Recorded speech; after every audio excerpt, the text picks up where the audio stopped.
She stood there silently, clutching her coat, eyes darting from table to table. Everyone pretended she didn't exist. Waiters passed her by, customers stared with judgment, and even the manager asked her to leave.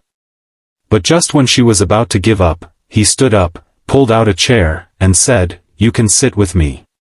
What happened next changed both their lives forever. Backhand index pointing. Right before we begin, don't forget to like this video and subscribe to our channel Kindness Stories for more heart-touching stories every day. The snow was falling softly over the quiet streets of Chicago. Inside Dina's diner, warmth and laughter echoed off the walls. It was the kind of place that smelled like pancakes and brewed coffee, where holiday music played in the background and families gathered to escape the cold. But not everyone inside felt warm. At the entrance stood a young woman, no more than 25. Her coat was 2 sizes too big and frayed at the sleeves. Her shoes were soaked, mismatched even. One hand held a crumpled dollar bill, the other clutched the strap of a worn leather bag. Her face was pale, lips trembling from the cold. She didn't speak, only looked. Table to table. Hoping. Waiting. People glanced at her but quickly turned away. A woman whispered to her husband, "Don't make eye contact." A man pulled his child closer. The waitresses passed her like she was invisible. The manager, an older man with tired eyes, finally walked over and said, "Miss, if you're not ordering, I'm going to have to ask you to leave." She opened her mouth but no sound came. She looked down at the dollar in her hand. Just enough for a coffee. Not a meal. Not even a seat, apparently. She nodded and turned to go. But one man, seated at a corner booth alone, noticed everything. He had been watching quietly, sipping his coffee. He wasn't rich. He wasn't dressed fancy. Just jeans, a flannel jacket, and a weary kindness in his eyes. He looked to be in his mid-30s, with tired hands that hinted at hard labor, and a deep scar across one eyebrow that told of old battles. Before she reached the door, he stood up. "Excuse me," he said loud enough for the room to hear. "You can sit with me." The restaurant fell into silence. Eyes turned. The young woman stopped in her tracks. He walked to her, pulled out a chair at his table, and gently nodded. "It's warm here. And they've got good pie." She looked at him, confused and cautious. "But I don't have enough. I didn't ask for your wallet. Just your company," he smiled. With shaky steps, she walked over and sat down. The warmth of the seat made her eyes well up. She blinked the tears away. He flagged down the waitress. "We'll have 2 coffees and a plate of blueberry pancakes. Extra syrup." She leaned closer. "You don't have to do this." He shrugged. "I know. But no one else did." Her name was Emily. She hadn't eaten properly in 2 days. She had lost her job at a flower shop 3 weeks ago, then her apartment a week later. Her parents were gone. She had no one to call. She had come into the diner just to sit, maybe drink something warm. Not expecting kindness. Not expecting anything. His name was Noah. He was a construction worker, a single dad to a 5-year-old girl named Lily. She was with her grandmother that day, giving Noah his first break in months.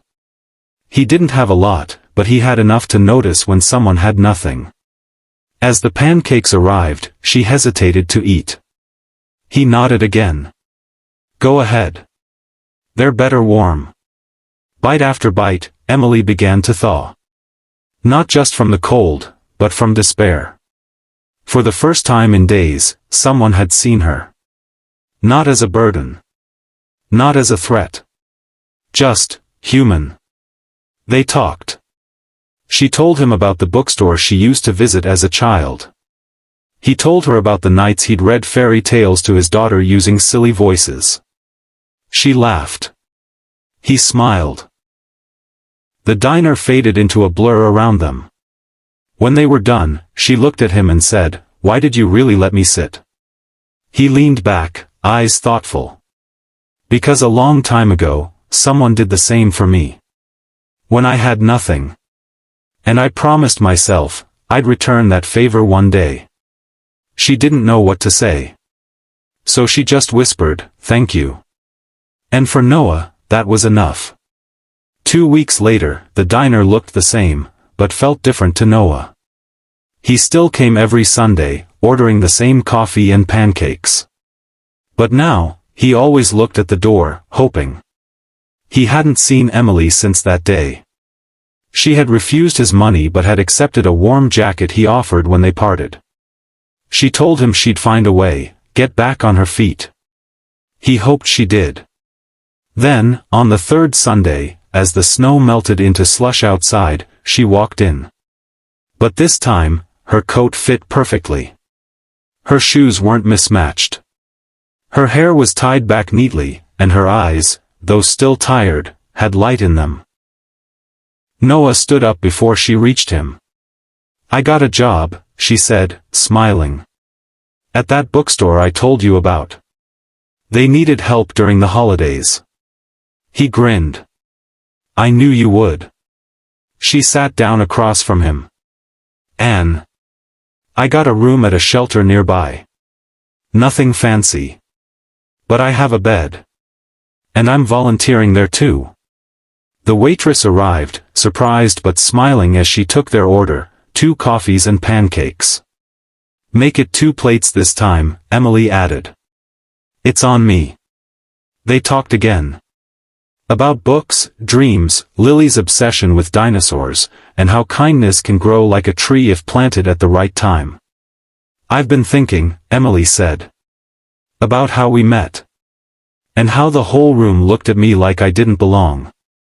I wonder what would have happened if you weren't there." He nodded slowly. "You'd have made it. One way or another. But I'm glad I could be part of your story." She reached into her bag and pulled out a small card. "It's not much," she said, sliding it across the table. It was a handwritten thank you note. At the bottom, in small neat letters, it read, "When no one else saw me, you did. Thank you for saving more than just a seat." He read it, and for a moment, didn't speak. He looked at her, his voice thick. "You deserved more than a chair. You deserved a table." She smiled gently. "Well, I found one. Thanks to you." They sat for a long time after that. Talking. Laughing. Not strangers anymore. Just 2 souls who met on a cold day when the world had turned its back, and one simple act of kindness turned everything around. Sometimes, kindness doesn't need to be loud. It doesn't need to be grand. It just needs a chair pulled out, and a heart willing to offer it. Backhand index pointing right. If this story touched your heart, please like the video and subscribe to Kindness Stories for more inspiring tales like this. You never know who needs that one small act.